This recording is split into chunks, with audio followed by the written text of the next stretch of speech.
La muraille est pour moi une frontière qui délimite deux espaces bien distincts que nous voyons. Un espace dans lequel nous sommes, donc c'est un espace confortable, c'est un espace de confort, dans lequel nous avons nos habitudes, et cet espace inconnu qui nous intrigue, qui nous pousse à être curieux, ou pas. Et cette frontière que j'ai appelée la muraille était en réalité une muraille invisible. Les moments plus importants de la pièce sont la muraille invisible, les mondes intérieurs, dehors, et finalement les retours. En fait, la chronologie qu'on a voulu donner à la pièce, la dramaturgie un peu de la pièce, c'est ce parcours-là. Au début, on est à l'extérieur de la muraille, et on a cette consigne de contourner la muraille, quoi. Ensuite, deuxième partie, on est la personne à l'intérieur.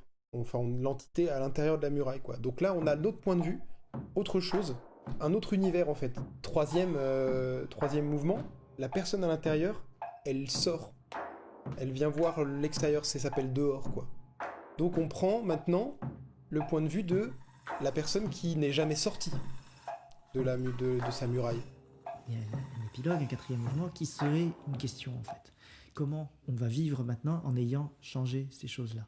Donc le but de ce quatrième mouvement, ça va être d'avoir cette multitude de réponses. Et qu'est-ce qu'on fait avec tous ces vécus? J'ai voulu travailler avec Enrico Pedicone, Tous les trois, mettre un peu de nous dans la pièce. Les 7 musiciens des personnes très très forts. forts.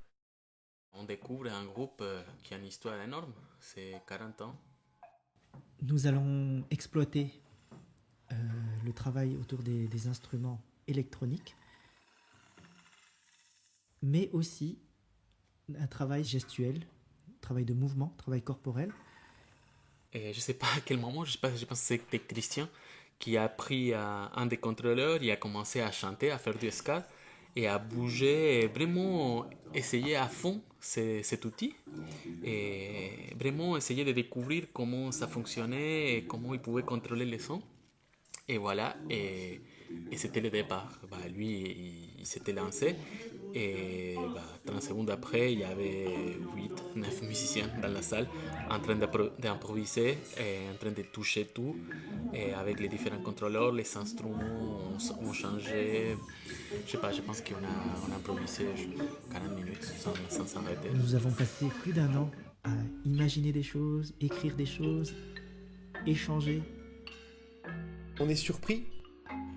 C'est C'est comme sur un trajet pour aller quelque part, Également, d'un point A à un point B. c'est ça dont Par j'attends exemple, Asma, Mathieu, le Dominique, plus de cette on choisit un trajet. partagé.